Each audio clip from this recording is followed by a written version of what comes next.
Hey, I'm Jason Creel and you're watching Lawn Care Life. Today I'm going to show you my Ground Logic Pathfinder ride-on spreader sprayer, and I've just rolled over 100 hours on it. So I want to provide a 100-hour update on the machine and give you my thoughts, pros and cons, and a review on what I've thought about the machine after 100 hours. Stay tuned. Late in the evening, and there are some very loud insects, so you may can hear them on the video, but this is the Ground Logic Pathfinder that I have, and as you can see here, let's see, check the hour meter, 100.3 hours. Okay, so let's talk about the machine and things I like and dislike. I bought this machine mostly because it had the spiker hopper on it, and I really like that. You can see this is the spiker dial that they advertise. But you know, I like it has one hole in the bottom instead of 3 holes, but the spiker hopper has been great. I like that.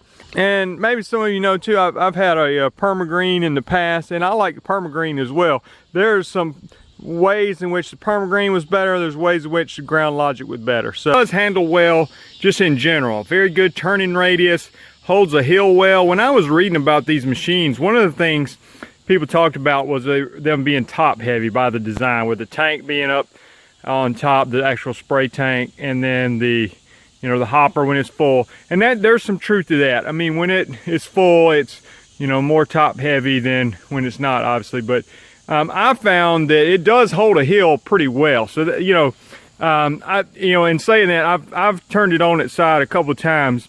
It's just user error, where if you've got a full hopper and you try to make a real sharp turn going down a hill, it's just bad driving. So I claim user error most of the time, but I think one time you hit a pothole in the yard or something and it turned over on its side. When you do that, and this was what I was taught, if you've got and that happens more so when the hopper's full of fertilizer, if you dump fertilizer all over the yard, just a tip on that, definitely don't water it in. I just try to pick as much as I can up with my hands, or maybe if I've got a bucket or something, and then you take a blower and spread it out. If you water it in, you're going to burn the grass up.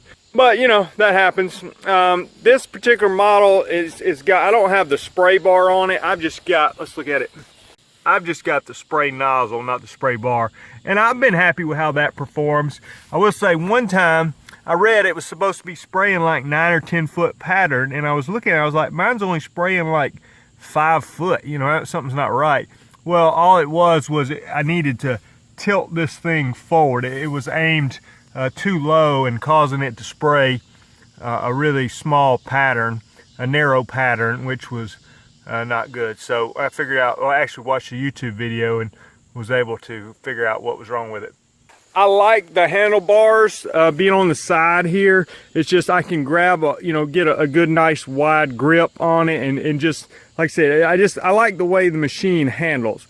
I like the simplicity of the design here. It's just not a lot going on. You got your this is your open and close your hopper, your hour meter, on off switch, and then you can switch between narrow and wide.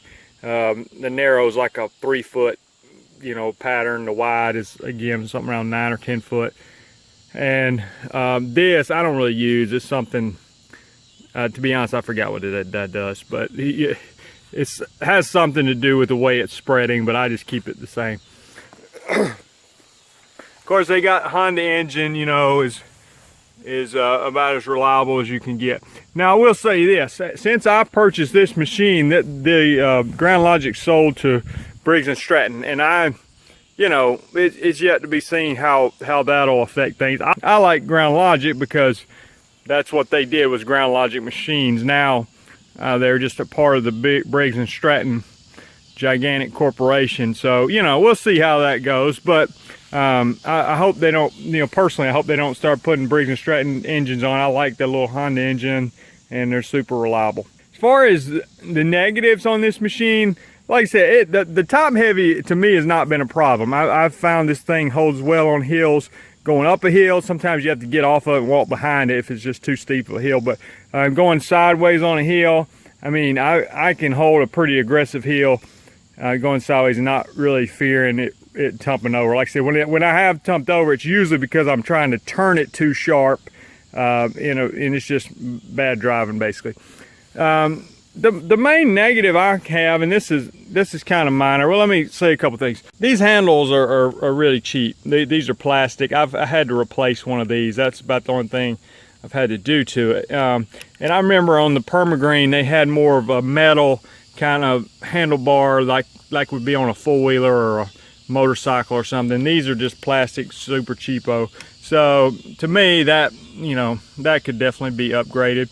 I've got this spray thing on mine that came on it, and I just don't use it because I've got it mixed in here. I've got it super concentrated because out of the nozzle in the front, it's only spraying a quart per 1,000 square feet. Well, so it's very concentrated mix in here. Well, I'm not going to use that. So it's kind of like you can choose one or the other. I mean, if you're spraying out of here, out of the tank with the front nozzle, you got to have it mixed up very concentrated. Or if you're spraying out of there, then it doesn't have to be as concentrated. It'd be like using a backpack spray or something. So I don't see how you can really use both. So for me, I'm riding it. I'll either blanket spray in a yard, or if I'm riding and fertilizing, I might, I'm still spraying with the front nozzle if I see a weed. I don't necessarily use that. So, but it's not a bad feature. I just don't personally use it. One other thing, I got the smaller version. I didn't get the bigger one. This one has a 12-gallon tank. I think the larger one has a 16-gallon and a bigger hopper. And my thought was, again, I want it to handle well. One, I'm doing mostly residential properties. I don't need a huge, tank, or, I mean, that tank lasts a while. Honestly, you can do a big property with that tank. And the hopper, I can fit 2 bags of fertilizer in there. So, I mean, rarely is a yard going to take more than that, and I can always refill it. I wanted a smaller one that just handled better. I know you can get a bigger one and not fill it all the way up, but to me, this was a good enough size. And I personally like the size of this machine and this unit. Handles well. I carry it on a ride-on. I carry this thing on a rack on the back of my truck, so very mobile with it. And I think the speed is good on this. Personally, I'd like to try some of the other models out there. Like I said, I've got good experience on a Permagreen, good experience on the Ground Logic. I like both of them. I'm going to be hopefully getting a spiker ride-on spreader soon, just a granular model. But I would like to try the X-Mark, try the Turf Co, try the Z-Spray, some of the other machines out there, just to get a feel for it. But I'm definitely pleased with this machine, and after 100 hours, I would certainly recommend it to other people. It's been a great fit for my business. All right, let me hear from you if you tried Ground Logic. What's your ride-on spreader sprayer of choice, or maybe you don't have one that sprays, maybe it's just a spreader. But anyway, just thought this would be good. Sometimes you do a review on something that you hadn't really used. It's better if you've had some experience with it, had some time to actually use it, so that you can really give a more honest, thorough review. So if you haven't done so, subscribe to the channel. I've got hundreds of videos on the channel you can check out. I'll continue to provide helpful content for you, and just thought I would update you on the Ground Logic machine. Talk to you later.